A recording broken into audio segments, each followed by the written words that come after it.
Welcome to Mend Your Home. This is a PCB display replacement. Booyaka!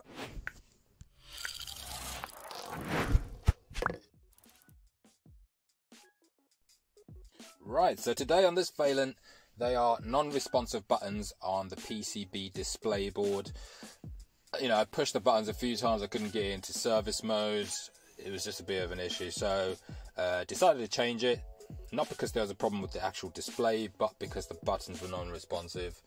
So it was making a bit of a humming noise as well, like a bzzz. I couldn't get that on camera, but and the customer was chatting away as well in the background, so I couldn't really put the audio of that up. So I decided to do a voiceover. So it's quite easy. You remove 4 clips. Use something plastic if you're planning on actually reusing this PCB. And you just pull it out. You've also got the connector, which you'd have to remove after. So as you can see here,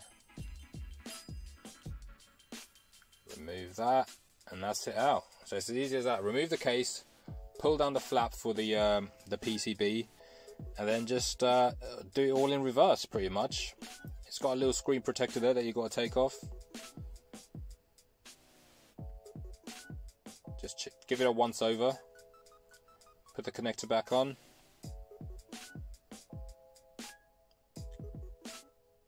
Then just push it back in to the 4 clips. And then before putting everything back together again, I normally just turn it on while it's still exposed, just in case there's an issue with the connector not being on properly. So just make sure it does work before putting everything back on.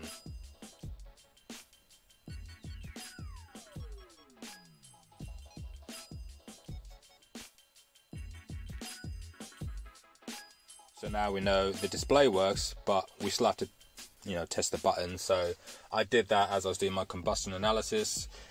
Pressing the 2 plus and minus buttons together, so it definitely works, and that's the end of the job. So see you later.